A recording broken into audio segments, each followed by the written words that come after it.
देव भगवान अल्लाह, खुदा, ईश आदि नाम एक ही शक्ति के हैं।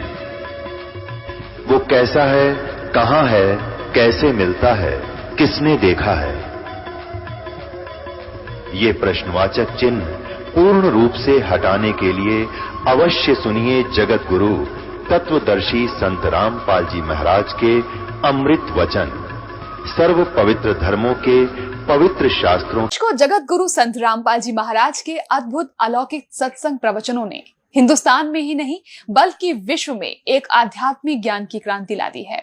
लाखों श्रद्धालुओं ने हमें इन सत्संगों के प्रसारण के लिए बधाई पत्र भेजे हैं। इसके साथ साथ कुछ श्रद्धालुओं ने कुछ शंकाएं भी हमारे को भेजी हैं।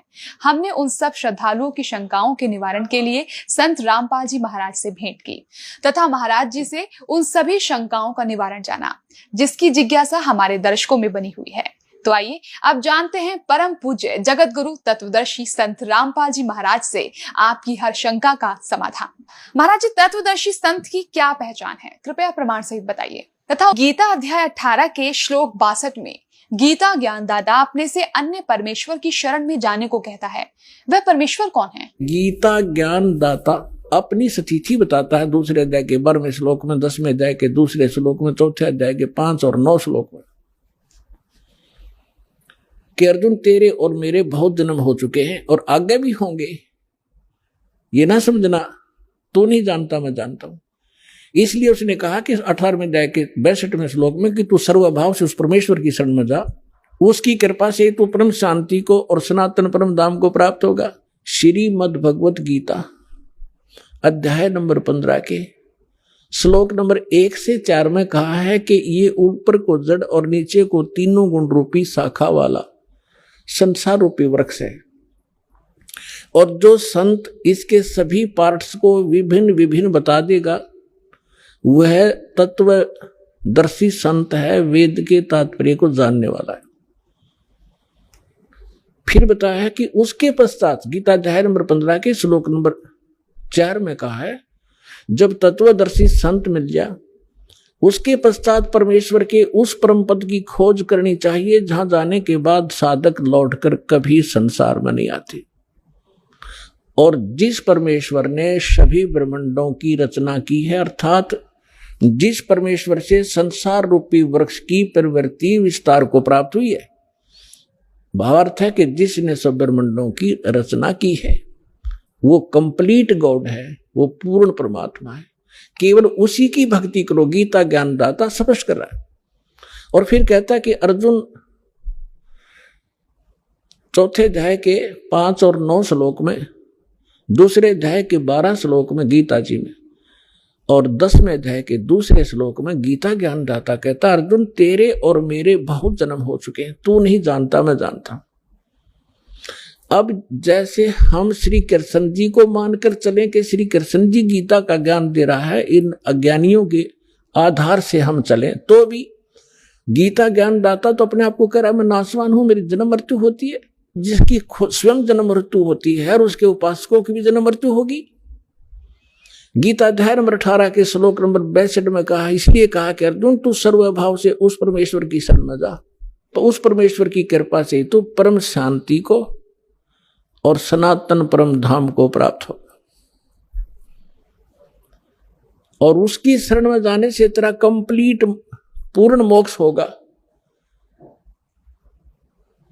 अब वो परमात्मा कौन है, कैसा है, कहां रहता है, इसकी जानकारी कहां है? गीता अध्याय नंबर 4 के श्लोक नंबर 25 से लेकर 31 तक गीता ज्ञानदाता ने जानकारी दी है कि कोई तो केवल देवताओं की पूजा करके निश्चिंत है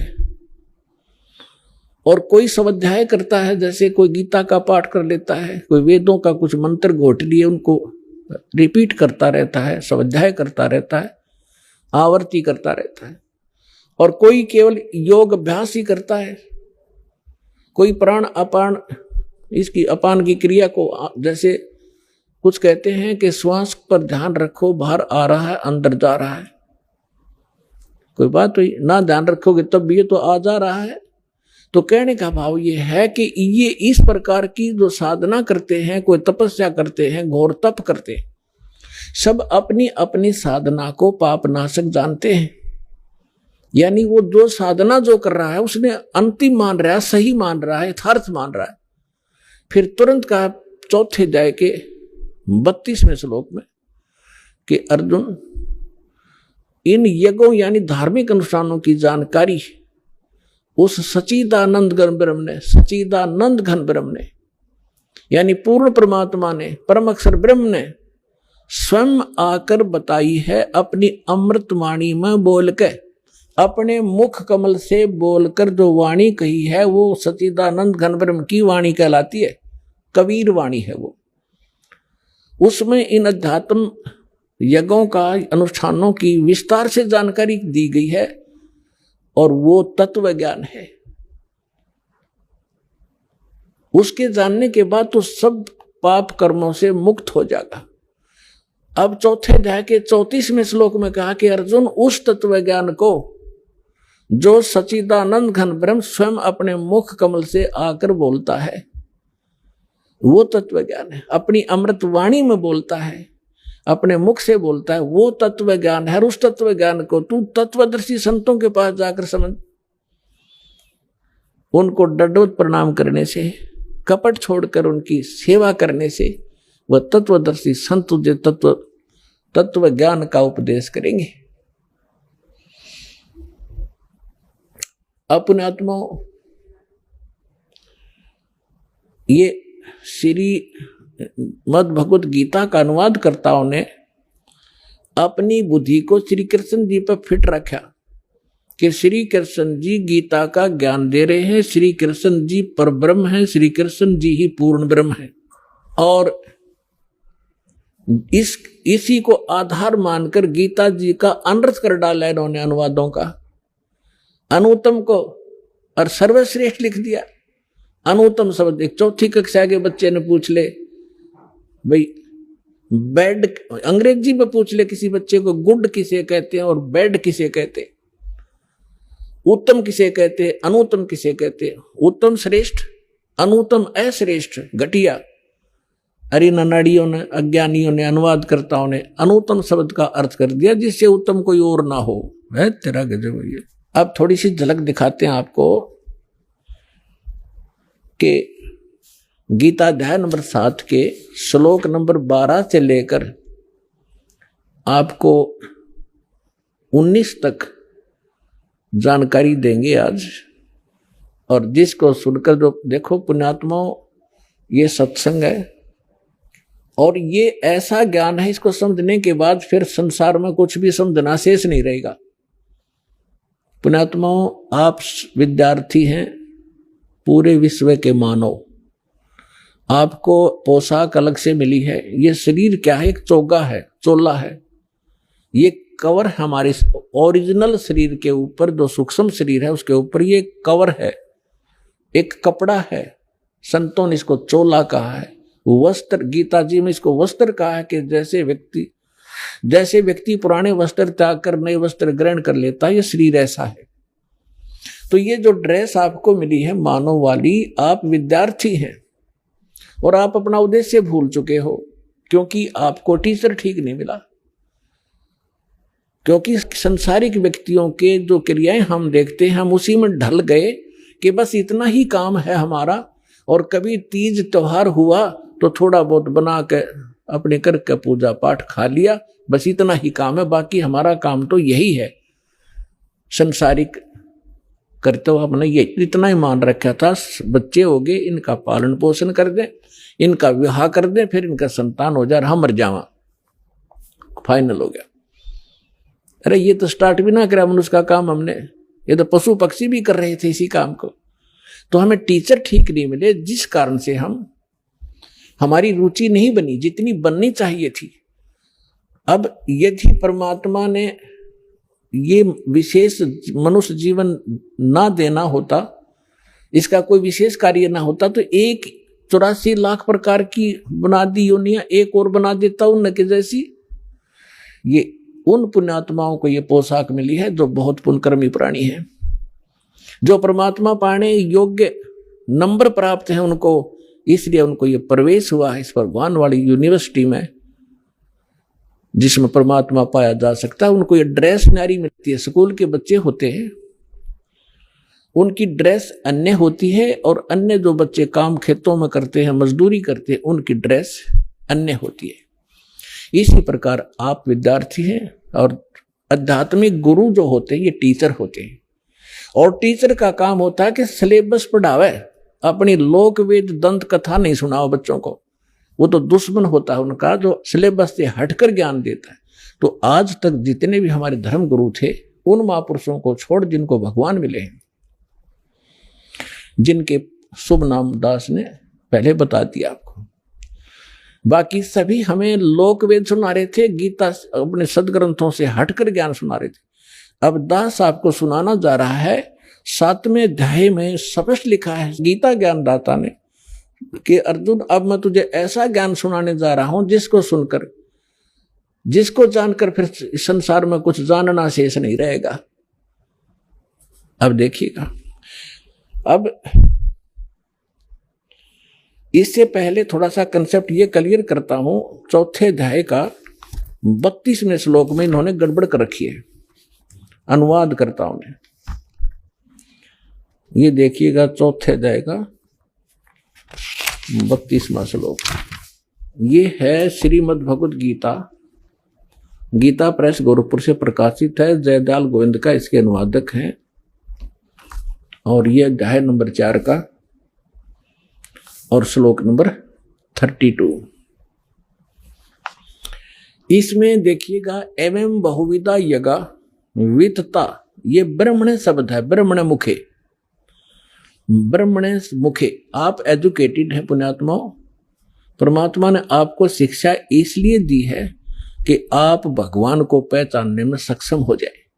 नहीं तो पिछला इतिहास देख ले, दास का जन्म जब हुआ हमारे यहाँ कोई शिक्षा नहीं थी, और सब सुख चैन से जिया करते थे, प्यार से रहते थे, बेईमाना नहीं था। इस शिक्षा ने हमारी नैतिकता खराब कर रखी है। जब से हम शिक्षित और अपने आप को विकास मानते हैं, जिसको बड़ा तरक्की कर ली, अपना पतन कर लिया हमने। ऐसी फिल्में देखते हैं बच्चे, ऐसा बिगड़ गया, आपस में प्रेम रहा नहीं। परमात्मा को मालूम था कि इसमें अवगुण बहुत हैं, इसलिए अभी तक हमारे तक इस विषय को आने नहीं दिया था एजुकेशन वाले को। अब देना, ये एजुकेशन देना अनिवार्य समझा कि इसके बगैर ये समझ नहीं सकते भगवान कौन है, कैसा है। ये हमारे काल के दूत इनको मूर्ख बनाए बैठे, इसलिए परमात्मा ने आपको शिक्षा दी। और ये इंस्ट्रूमेंट बनाए जो आज आप प्रोजेक्टर देख रहे हो, चिप देख रहे हो, मोबाइल में अपना सत्संग सुन रहे हो, ये गॉड गिवन है, मनुष्य के सतर की बुद्धि का बनाया हुआ नहीं है। पुणात्मा 1994 में दास ने सत्संग शुरू किया था गुरुदेव के आदेश से। उससे पहले चैनल नहीं थे, उससे पहले ये VCR होया करती से मोटे मोटे लीड तरह से होया करती, DVD वो चला करती थी, थोड़ी थोड़ी चली, शुरुआत हुई थी उनकी। और ना कोई टीवी चैनल थे। अब परमात्मा ने विस्फोट किया, ऐसे साधन बना दिए कि परमात्मा के बच्चे यथार्थ ज्ञान को घर बैठे देखेंगे और भगवान को पहचान कर दौड़े आएंगे, अपना कल्याण करवाएंगे और सदा के लिए सुखी हो जाएंगे। तो इसलिए ये रूबरू आपके किया जा रहा है कि अपने वो सदग्रंथ जिनको आप शिरोधार्य मानते रहे हो, अब श्रीमद् भगवद गीता का स्थान हिंदू समाज के अंदर अद्वितीय है। और जब हमारे वो क्यों है, क्योंकि इसके अंदर एक अनमोल ज्ञान है, इसलिए शिरोधार्य हमारे को और बहुत आदर से हम इस ग्रंथ का नाम लेते हैं, श्रीमद् भगवद गीता जी। अब इसमें लिखा क्या है, ये हमें संदेश क्या दे रहा है, इसके विपरीत हमें बताया जा रहा था। अमृत के स्थान पर हमें विष खिलाया जा रहा था। तो अब हम अमृत खाएंगे, विष त्याग देंगे। जब हमें पहचान हो जाएगी, तो इस पहचान के लिए आपको ये सदग्रंथ रूबरू कराए जाते हैं। अब देखिएगा, ये है अध्याय नंबर 4 का श्लोक नंबर 32। इसमें ये है एवं बहुविधा यज्ञा वितता ब्रह्मण मुखे। ये ब्रह्मण मुखे शब्द है। कर्मजान विधितान सर्वान एवं ज्ञातवा विमोक्षसे। इसका अर्थ इन्होंने कैसा किया है कि इस प्रकार और भी बहुत तरह के यज्ञ, यज्ञ माने धार्मिक अनुष्ठान, इन्होंने ब्रह्मण्य मुखे का अर्थ या अनर्थ कर दिया, वेद की वाणी लिख दिया। वेद की वाणी में विस्तार से कहे गए हैं और उन सब को तू कर्म जान। ये गलत है, शारीरिक क्रिया द्वारा संपन्न होने वाले जान। इस प्रकार तत्व से जानकर उनके अनुष्ठान द्वारा तू कर्म बंधन से सर्वथा मुक्त हो जाएगा। अब इन्होंने जो गड़बड़ की है यहां की है, ब्रह्मण्य मुखे का अर्थ कर दिया वेद की वाणी। अब देखिएगा, कहते हैं चोर चुरावे तुमड़ी और गड्ढे पानी में, वो गड्ढे हुआ ऊपर आवे न सच्चाई छनी ना। अब किसी चोर ने किसी का तुम्बा चुरा लिया और उसने छुपाने की कोई जगह पाई ना, पानी में छोड़ा नीचे और बाहर बैठ जाकर इतनी देर में फिर आ ले ऊपर, वो फिर दबे, वो फिर कितना चमक जाए थोड़ा सा ऊपर ने। तो इन्होंने कोशिश बहुत की है सच्चाई को उस तुम्बे की तरह जल में छुपाने की, पर छुपा नहीं करता जल में तुम्बा। तो अब देखिएगा गीता अध्याय नंबर 17 के श्लोक नंबर 23 में यही शब्द है ब्रह्मण्य, यहां इन्होंने अनुवाद ठीक कर दिया। ये देखिएगा अध्याय नंबर 17 का श्रीमद् भगवद गीता और श्लोक नंबर 23 में ओम तत्सत इति निर्देश, ये ब्रह्मण्य शब्द है। ब्रह्मण्य त्रिविध समर्थ है, ब्राह्मणा तेन वेदा च यज्ञा च विहिता पुरा। इसका अर्थ इन्होंने सही किया यहां पर, ओम ओम तत् तत् सत सत, ऐसे यह है 3 प्रकार का ब्रह्मण्य माने सच्चिदानंद घन ब्रह्म का नाम कहा है। ये ब्रह्मण्य का अर्थ ये है असली ब्रह्मण्य माने सच्चिदानंद घन ब्रह्म। अपने आत्माओं, ब्रह्म का अर्थ वैसे तो परमात्मा होता है, लेकिन ब्रह्म से जैसे ईश माने क्या होता है? स्वामी, मालिक, परमात्मा। ईश कहो, ब्रह्म कहो। अब फिर परब्रह्म शब्द हो रहा है, हमने सुनने को मिला परब्रह्म, यानी इससे नेक्स्ट ब्रह्म, ब्रह्म से नेक्स्ट। जैसे एक दादा, एक परदादा, दादाजी से दूसरा दादा, नेक्स्ट ग्रैंडफादर। तो ब्रह्म, फिर परब्रह्म, फिर हमने सुना है पूर्ण ब्रह्म, और महापुरुषों की वाणी में हमने सुना है पार ब्रह्म। पार ब्रह्म का अर्थ है कंप्लीट, सबके पार, सबसे पार वाला, सबसे आखिर वाला। तो श्रीमद् भगवत गीता अध्याय नंबर 15 के श्लोक नंबर 16 और 17 में 3 पुरुष हैं। पुरुष कहो, राम कहो, ईश कहो, ब्रह्म कहो। अब जैसे ब्रह्म, फिर परब्रह्म और फिर पूर्ण ब्रह्म, इसी प्रकार गीता जी में 3 पुरुष बताए हैं 15वें अध्याय के 16 और 17 में। अब पहले वहां ले चलते हैं आपको, फिर ये सारा ज्ञान आपका समझ में आओगा। अपने आत्माओं, इतने इंटेलिजेंट मानव बना है आज, इन कंप्यूटर को घुमा रहे हैं छोटे छोटे बेटे और बेटियां। इन मोबाइलों में ऐसे सिस्टम है, इनको बड़ी अच्छी तरह से सेट कर चला लेते हैं। अरे अध्यात्म मार्ग में सब तो पिछड़ गए हम, अब हम अध्यात्म मार्ग में ऊपर आएंगे, पूरा विश्व सुखी होगा, आप भी सुखी होगे, आत्मिक शांति होगी। जो परमात्मा काम किया करता है, परमात्मा आपके साथ रहेगा, आपको वो सुख देगा। अब देखो कितने ही अच्छी फिल्म आप देख रहे हो और कितनी सुख सुविधा आपने उपलब्ध कर दी वैज्ञानिक तरीके से, और कल एक जवान बेटे की मृत्यु हो जा, एक आंख नहीं सुहा, वो टेलीविजन और वो गाने उन्हें फोड़ने दिल कराए, न फूक की तगेर के। तो पुण्यात्माओं, ये नकली सुख है, असली सुख भगवान से मिलेगा, जो दास आपको विधि बताएगा। आप भी सुखी, आपका परिवार भी सुखी, आपकी 101 पीढ़ी पार हो जाएगी, वो मार्ग आपको बताएगा। अब देखिएगा 15वें अध्याय का ये 16 और 17 में 3 पुरुष हैं, 3 भगवान हैं, 3 ब्रह्म हैं। अध्याय नंबर 15 का ये श्लोक नंबर 16 यहां पर है।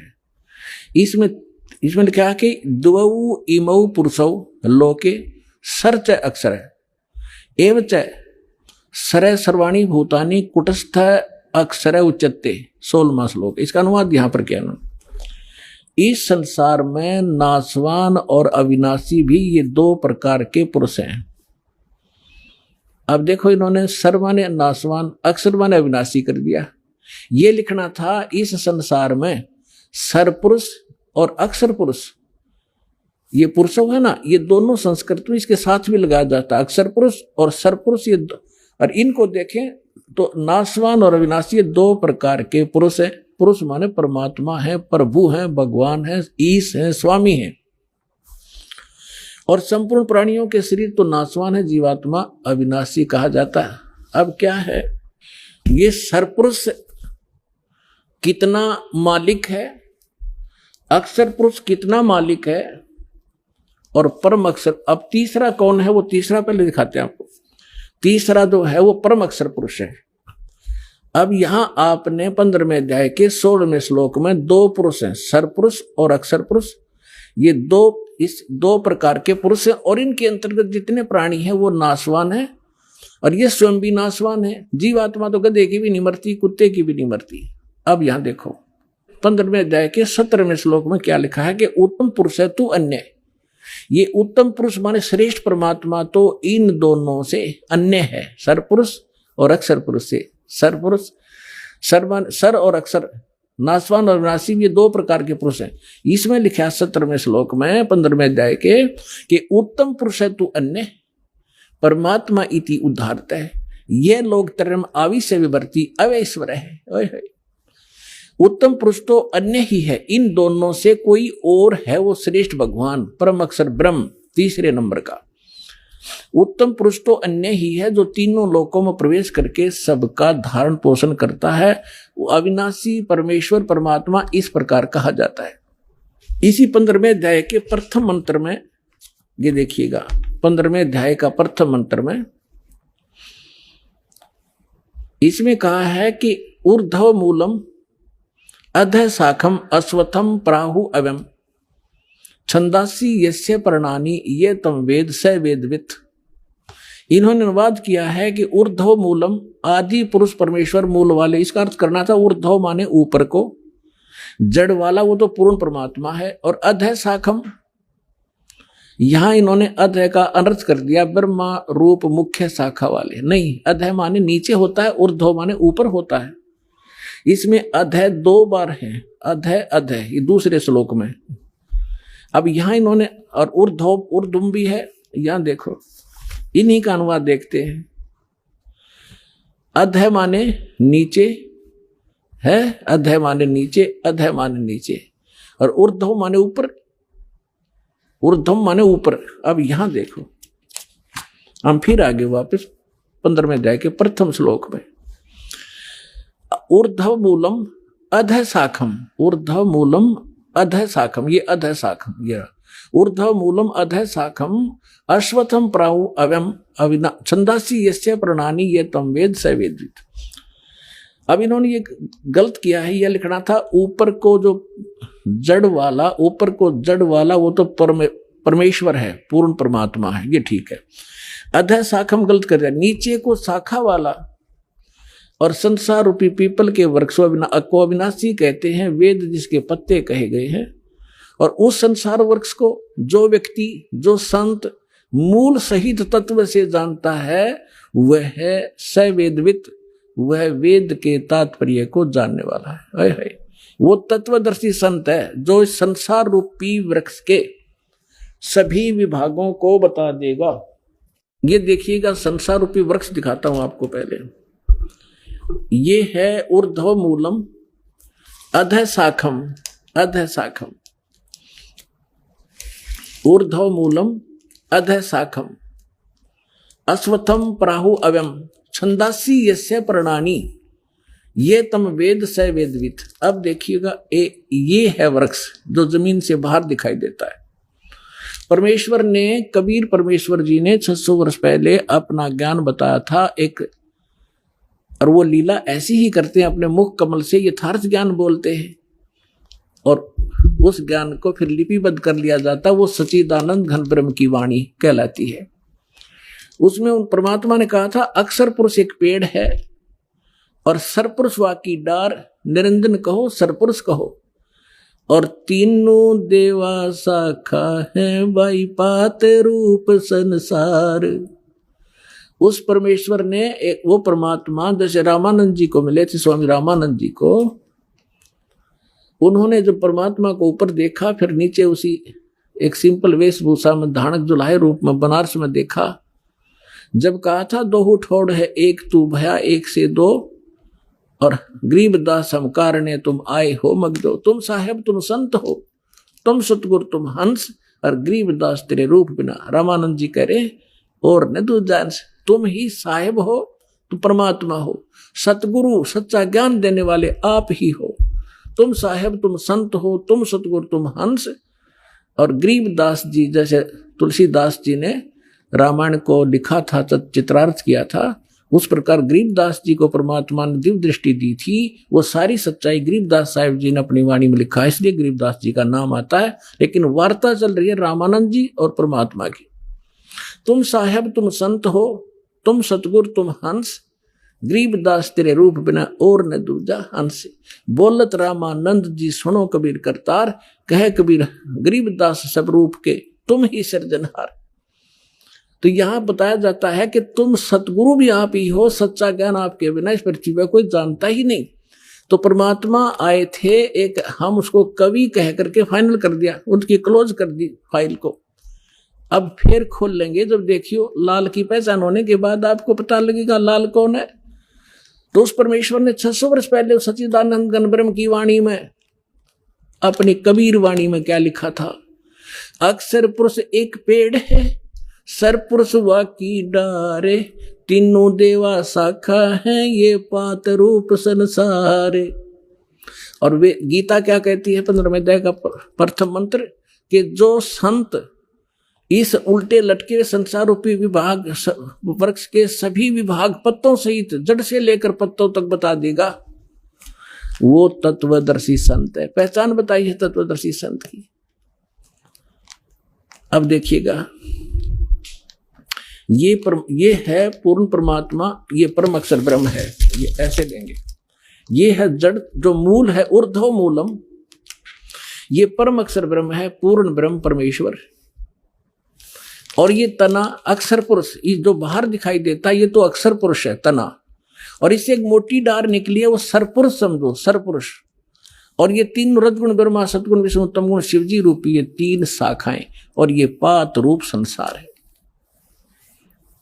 ये पात रूप हम हैं आगे, और मूल कौन है? ये स्वयं है परमात्मा, ये स्वयं है परमात्मा। ये देखिएगा, ये कौन है? ये कबीर साहिब है, पूर्ण ब्रह्म कबीर साहिब, परम अक्षर ब्रह्म।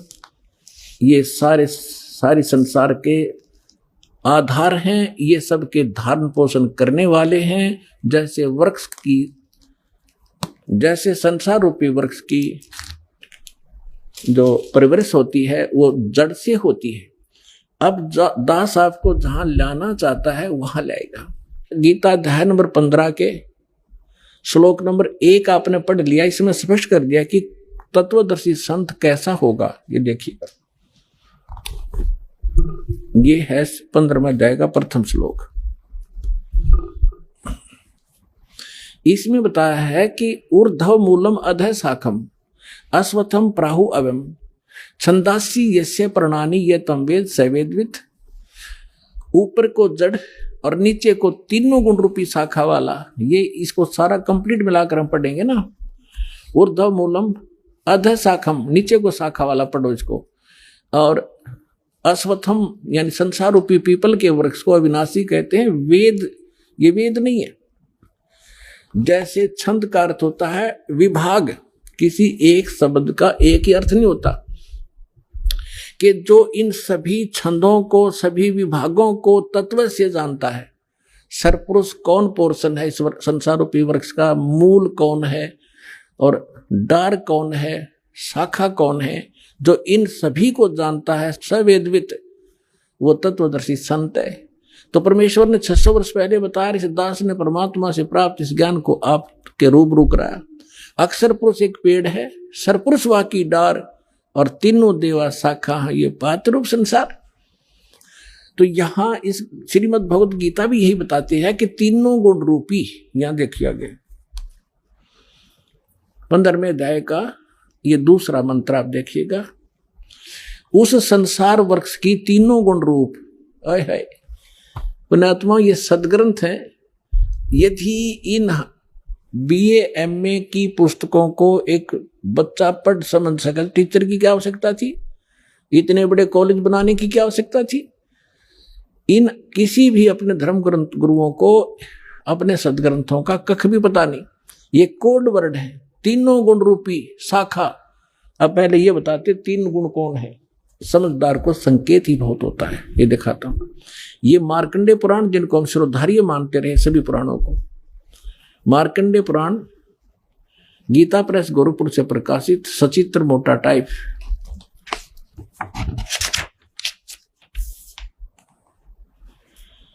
गीता प्रेस गोरखपुर से प्रकाशित है।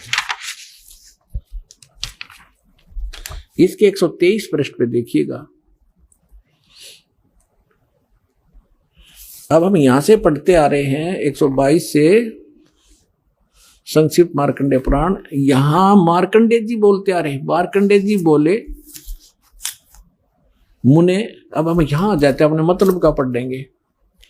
रजोगुण प्रधान ब्रह्मा, तमोगुण प्रधान रुद्र और सत्व प्रधान विश्व पालक विष्णु है। यही तीन देवता हैं और यही तीन गुण हैं।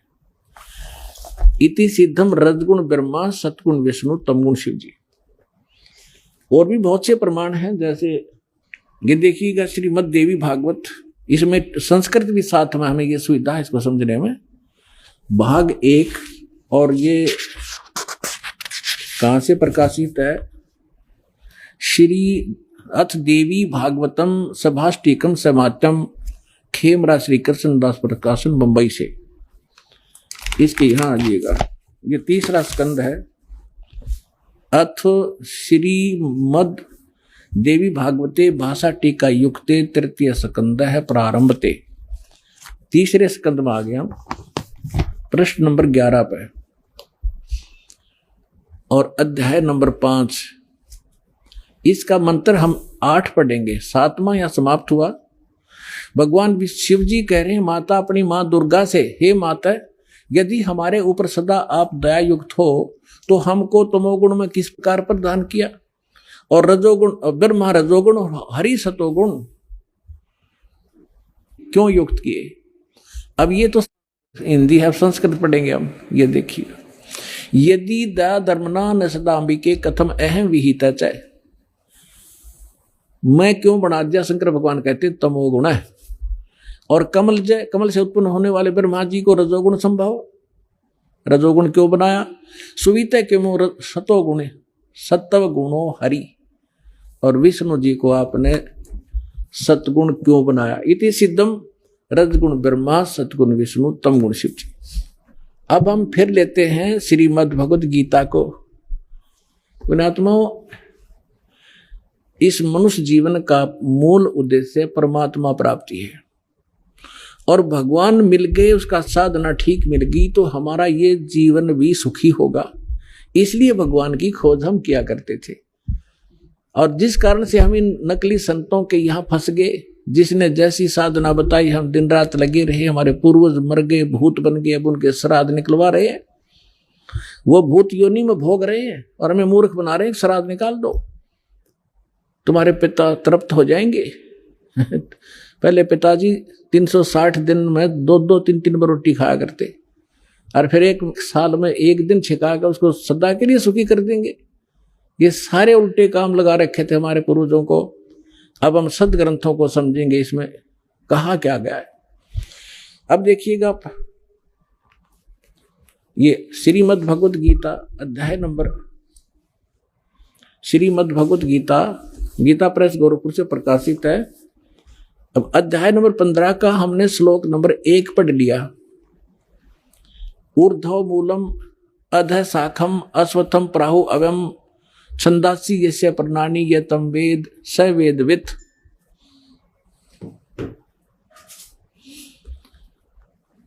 ऊर्ध्व मूलम माने ऊपर को जड़ जो है वो तो पूर्ण परमात्मा समझो, नीचे को अधः शाखम, नीचे को शाखा है।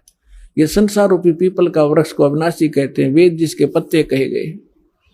वो संसार वृक्ष को जो पुरुष मूल सहित जानता है, यानी जड़ से लेकर पत्तों तक जानता है, वह स वेदविद, वह वेद के तात्पर्य को जानने वाला है, अर्थात वो तत्वदर्शी संत है। अब अगले में कहा दूसरे में, उस संसार वृक्ष की तीनों गुण रूप, रजगुण ब्रह्मा, सतगुण विष्णु, तमगुण शिवजी रूपी, ये दल से बड़ी हुई नहीं, विषय पर वाला शाखा, विषय वासना रूपी ये तीनों शाखाएं हैं, रजगुण ब्रह्मा, सतगुण विष्णु, तमगुण शिवजी, नीचे और ऊपर, सर्वत्र नहीं, अधः माने नीचे, ऊर्ध्व माने ऊपर, नीचे और ऊपर फैली हुई है।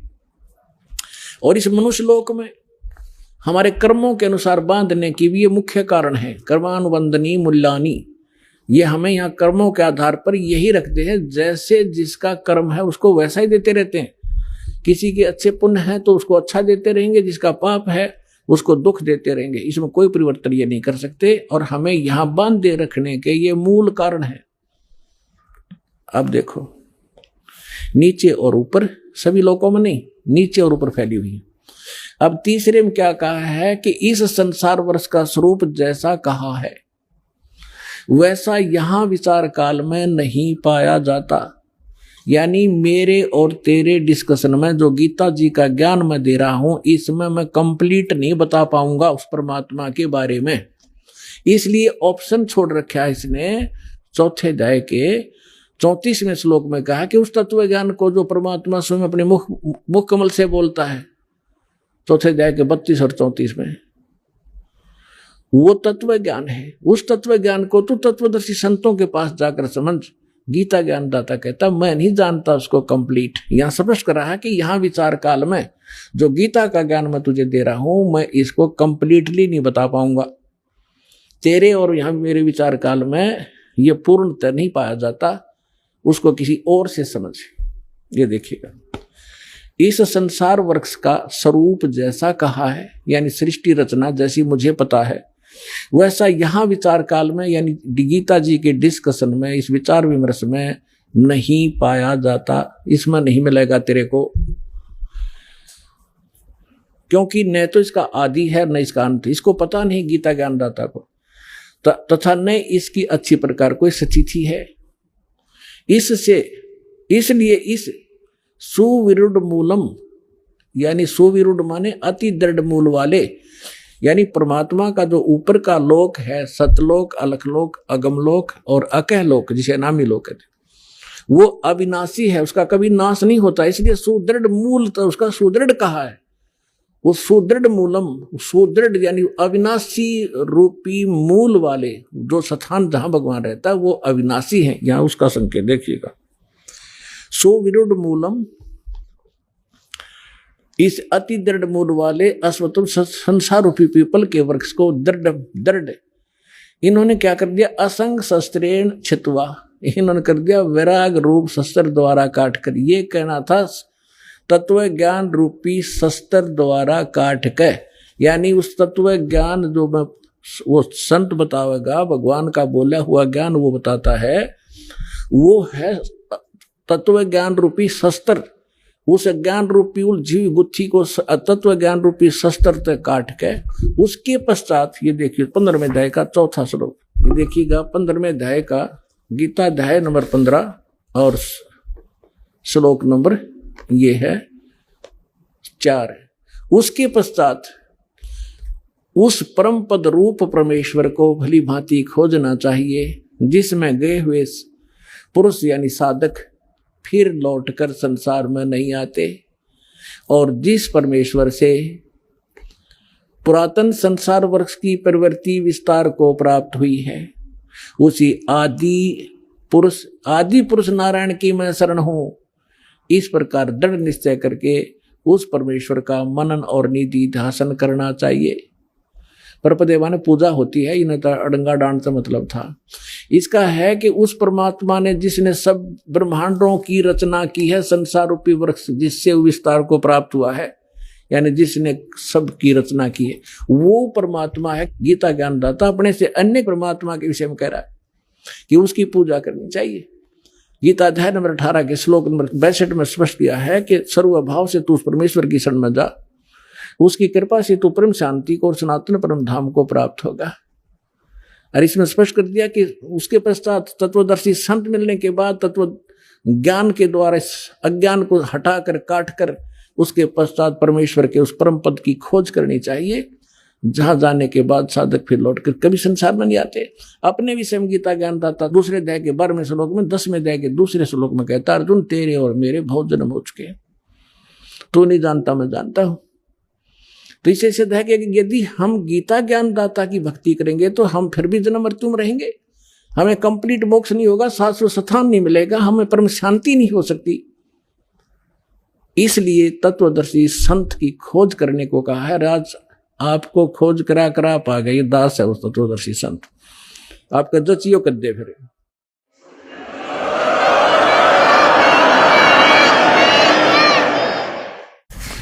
अब आपको फिर लाते हैं 15वें अध्याय के 16 और 17 दो श्लोकों पर। आइए अब हम उन श्रद्धालुओं के अनुभव जानते हैं जो जगत गुरु तत्वदर्शी संत रामपाल जी महाराज जी से दीक्षा प्राप्त कर चुके हैं तथा उनके द्वारा बताए गए भक्ति मार्ग पर चल रहे हैं। नमस्कार सर। हाँ सत साहेब भगत जी। क्या शुभ नाम है जी आप जी का? मेरा नाम भक्त दुष्यंत दास है। सर कहाँ से आए आप? मैं ग्राम रानी तराई, तहसील डोंडी लोहारा, जिला बालोद, छत्तीसगढ़ से आया हूँ। सर क्या काम करते हैं आप? सर मैं अभी पुरुष स्वास्थ्य कार्यकर्ता में ट्रेनिंग किया हूँ और अभी अपने गांव के पास ये है, उसमें प्राथमिक चिकित्सा का कार्य करता हूँ। सर परम संत सतगुरु रामपाल जी महाराज की शरण में आने से पहले आप कौन सी भक्ति करते थे? मैं परम सदगुरु रामपाल जी महाराज के शरण में आने से पहले कबीरपंथी दामाखेड़ा से भक्ति लिया था। वहाँ का जो महंत है, मैंने जो गांव में कड़िहार बना के रखते हैं, उनसे मैं गुरु दीक्षा लिया था। तो वहाँ मुझे जो मंत्र दिए थे 5 नाम, तो 5 नाम का जो मंत्र दिए थे, लेकिन उसका जो है कैसे, किस विधि से और किस नियम से कैसे उसका जाप करना है, पालन करना है, इसके बारे में मुझे कोई सटीक जानकारी नहीं दिया था, जिसके कारण से मैं जो है मैंने थोड़ा सोच में था कि वहाँ कबीरपंथी में ये था कि एक मूल संध्या पाठ है जो शाम के समय आरती करते थे, और उसमें प्रथम बार में बोलते हैं कि श्वास श्वास पे नाम ले, बीता श्वास मत खोए, न जाने यह श्वास का आवागमन न है। तो मैं ये सोचता था कि ऐसा कोई जो मंत्र दिए हैं इसमें कोई विधि नहीं बताए हैं कि इसको श्वास श्वास पे नाम को सुमिरन कैसे करना है, और ये बताते हैं कि जो गुरुजी बताते हैं कि सतनाम, सार नाम और सार शब्द, इसके बिना जो है मुक्ति हो ही नहीं सकती है, और आप ये सब चीज का जब नियम में मर्यादा में रह के पालन करोगे तभी मुक्ति हो पाएगा। और हमें जो मंत्र दिया है उसमें ना तो कोई नियम है, ना कोई मर्यादा है, ना ये कोई बताया नहीं कि ये सतनाम है कि सार नाम है या सार शब्द है और इसका सुमरन कैसे करना है। तो मैं जब गुरुजी का जो है सत्संग सुना साधना चैनल में, तो मेरे को लगा कि वास्तविक में जो हमें भक्ति मार्ग बताए हैं ये अधूरा है और तत्व ज्ञान से जो है रहित है। तो मैं गुरुजी के शरण में आया और यहाँ से नाम दीक्षा लिया हूँ। सर जब आप बता रहे थे दामाखेड़ा से आप नाम उपदेश लेके भक्ति करते थे, तो क्या भक्ति देते थे, क्या मंत्र जाप करने के लिए देते थे वो आपको? दामाखेड़ा वाले जो है 5 नाम देते थे। आदि नाम, अजर नाम, पताले शब्द, सिंधु नाम, यही नाम हंस को काम, पकड़ो कुंजी, खोलो कपाट, पांडी चढ़े मुटकी घाट, भरम भूत का बांधव गोला, धर्मदास अजर मुख बोला, 5 नाम यह प्रमाण, जो हंसा को ले सतलोक समान। ये नाम जो देते थे दामाखेड़ा वाले, तो मैं जो है अपने महंत जी से जाके पूछा हूँ कि महंत जी इसमें जो है बताते हैं कि ओहम सोहम तत्व विचारा बंख नाल में किया समारा, मन को मार गगन चढ़ जाए, मान सरोवर बैठना है, ये मूल संध्या पाठ में जो बोलते हैं, तो इसका अर्थ क्या है? तो वहाँ हमारे जो महंत जी बताए कि भाई ये जो है ओहम है, ये सोहम है। तो मैं बोला कि भाई इंगला पिंगला सुषमा नाड़ी कहते हैं, तो ये इंगला पिंगला सुषमा नाड़ी क्या हुआ? तो फिर बोलते हैं ये इंगला है, ये पिंगला है, ये सुषमा नाड़ी है। तो मैं बोला कि वही ओहम, वही सोहम, वही इंगला, वही पिंगला, ऐसा तो हो ही नहीं सकता। तो फिर मैं थोड़ा सा ये हो गया। फिर मैं बोला कि यहाँ दामाखेड़ा पंथी में जो है चौका आरती बनाने का जो प्रथा है कि चौका आरती हर कार्यक्रम में, जाए वो सट्ठी का कार्यक्रम हो, चाहे विवाह का कार्यक्रम हो, चाहे मन्नी का कार्यक्रम हो, उसमें चौका आरती वगैरह बनवाते थे। तो मैंने बोला कि मूल संध्या पाठ में लिखा है कि घट का चौका कर उजियारा, हित कर संपुट कर ले मूला, यह नैनन साहेब को तूला, अहंकार अभिमान विडारा, घट का चौका कर उजियारा। तो इसमें घट का चौका लिखा है, ना कि घर का चौका। और यहाँ तो है घर का चौका करते हैं, लेकिन घट में जो अवगुण रूपी जो अंधकार है वो तो जस का तस है। इसके बारे में तो कुछ सही ढंग से ज्ञान मिल नहीं रहा है। तो मैं थोड़ा सा बहुत अपने आप में महसूस करने लगा कि मेरे को सही ज्ञान नहीं मिल रहा है और जो भक्ति नहीं मिल रहा है, तो मेरा उद्धार कैसे होगा, मुझे मुक्ति कैसे मिलेगा। मैं अपने आप में जो है थोड़ा तड़पने लगा। तो फिर गुरु जी के शरण में आया हूँ। सर, परम संत सतगुरु रामपाल जी महाराज के शरण में आप कैसे आए? मैं परम संत सदगुरु जी रामपाल जी महाराज के शरण में साधना चैनल में गुरु जी का सत्संग सुना हूँ। और एक दिन मैं अपने फूफा जी के गांव अरमरी कला गया था। तो वहाँ फूफा जी जो है बताया कि एक पम्पलेट दिया सदगुरु जी का और ज्ञान गंगा की पुस्तक दिया और बोले कि आप साधना चैनल में 7:55 को जो है कार्यक्रम देता है गुरु जी का, वो आप कार्यक्रम सुनिए। तो मैं सुना और अपने माँ और बाबूजी को भी बताया कि कबीर परमेश्वर का जो सत्संग का कार्यक्रम साधना चैनल में देता है, तो उन लोग भी सुने। तो फिर मेरे माँ बाबूजी बोलते हैं कि 2-4 महीना सुनने के बाद कि हम लोगों को बड़वाला जाना है, सत्संग में गुरु जी से दीक्षा लेना है। तो मैं सोचा कि अब मेरा माँ बाबूजी पढ़ा लिखा भी नहीं है, उतना दूर दिल्ली से आगे हरियाणा में बड़वाला कहाँ पे है, अकेले कैसे जाएंगे, भटक जाएंगे। तो मैं अपने माँ बाबूजी से बोला कि एक काम करता हूँ कि मैं भी आप लोगों के साथ चलता हूँ। तो फिर मैं अपने भगतमती जी के भी बोला हूँ कि हम लोग सब एक साथ बड़वाला जाएंगे और सदगुरु रामपाल जी महाराज के पास दीक्षा लेंगे। तो मेरा भगतमती जी जो है अपनी मेरा भाई बहू यानी अपनी उसकी देवरानी जी को भी बोली, तो उन लोग भी तैयार हो गए। तो हम लोग सब आए यहाँ और सदगुरु के शरण में आके जो है नाम दीक्षा लिए हैं। सर, परम संत सतगुरु रामपाल जी महाराज से नाम उपदेश लेने के बाद आपको क्या लाभ मिला? परम सदगुरु रामपाल जी महाराज जी से नाम दीक्षा लेने के बाद मुझे सबसे प्रथम लाभ तो ये हुआ कि मेरा जो ज्ञान का जो है दरवाजा खुल गया, क्योंकि आज तक मैं जो है अंधेरे में भटक रहा था। दूसरा चीज मैंने अनुभव किया है कि आज तक हम जो भक्ति मार्ग कर रहे थे इससे कोई खास लाभ नहीं मिल रहा था। जो रूढ़िवादी और रीति रिवाज से जो भक्ति कर रहे थे वही चल रहा था। अभी लेटेस्ट की घटना है, इसी सितंबर की बात है, 4 सितंबर को मेरे को 10-15 दिन पहले जो है मेरा जो दस्त है उसमें जो है ब्लड जा रहा था। मैं सोच रहा था कि ये क्या है। तो मैं क्योंकि चिकित्सा विभाग से ही जुड़ा हूँ, तो पहले ब्लीडिंग बंद करने के लिए जो है दवाई वगैरह लेके देखा, उसके बावजूद भी ब्लीडिंग बंद नहीं हो रहा था। तो फिर मैं शहीद हॉस्पिटल है दिल्ली राजरा में, वहाँ जाके डॉक्टर तिवारी सर से चेक कराया। तो तिवारी सर ये बताया कि आपको जो है पाइल्स वगैरह प्रॉब्लम तो नहीं है, लेकिन अंदर से ब्लीडिंग हो रहा है। उस बीमारी का नाम बताया, प्रोक्टोस्कोपिक में चेक करने के बाद हेमोराइड का प्रॉब्लम है और ये जो है ऑपरेशन से ही ठीक हो सकता है। तो मैं वहाँ से फिर वापस आ गया कि तैयारी में 1-2 दिन के बाद आऊँगा, फिर ऑपरेशन करवाऊँगा। फिर घर आने के बाद मैं अपने भक्तमती को बताया कि भाई मेरे को ऑपरेशन करवाना है और 1-2 दिन के बाद जानना है। तो भक्तमती बोले कि सदगुरु रामपाल जी महाराज तो बड़े बड़े बीमारी को ठीक कर सकते हैं, तो आप पहले उसके पास अर्जी लगा लीजिए, क्योंकि जब बड़े बड़े बीमारी ठीक हो सकते हैं आपका छोटा मोटा बीमारी क्यों ठीक नहीं हो सकता है। तो मैं 6 तारीख के डेट में अर्जी यहाँ लगाया। तो उस डेट में क्या है सत्संग चालू था। तो भगत जी लोग बोले कि अभी 3 दिन तक के 6, 7, 8 को जो है अभी अर्जी नहीं लिखेंगे, गुरु जी मना किया है, उसके बाद आप अर्जी लगा सकते हैं। फिर मैं ये सोचा कि मेरा जो है ब्लीडिंग बढ़ रहा है, ज़्यादा ब्लीडिंग बढ़ जाएगा तो तकलीफ हो जाएगा। तो मैं ये सोच के जो है ऑपरेशन करवाने के लिए हॉस्पिटल चला गया। वहाँ ऑपरेशन करवाया। ऑपरेशन करवाने के बाद जो है 2-3 दिन के बाद वहाँ से डिस्चार्ज कर दिया। अब वहाँ से आने के बाद भी हॉस्पिटल में भी और आने के बाद भी मेरा जो है ब्लीडिंग जो है बंद नहीं हो रहा था। फिर मैं परेशान हो गया कि अब कैसा करूँ, ऑपरेशन भी करवा लिया, उसके बावजूद भी ब्लीडिंग बंद नहीं हो रहा है। तो फिर मैं वापस जो है 13 तारीख को फिर अर्जी लगाया गुरुजी के पास कि गुरुजी मैं अब बहुत परेशान हूँ, दवाई खाया, दवाई से ठीक नहीं है, ऑपरेशन करवाया, ऑपरेशन के बाद भी ब्लड जा रहा है।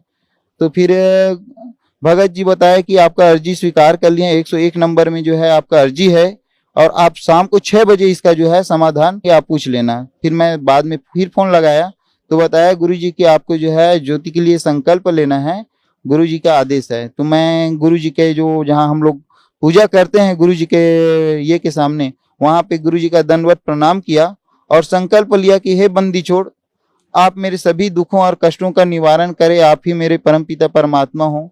मुझसे जो गलती हो गई कि मैं आपके ऊपर विश्वास नहीं किया और इतना बड़ा और ऑपरेशन करवा लिया और ये किया, लेकिन फिर भी मुझे कोई परेशानी से जो है छुटकारा नहीं मिल रहा है।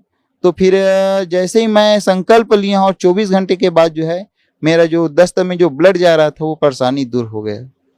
ये मुझे अभी वर्तमान में ही लाभ मिला है।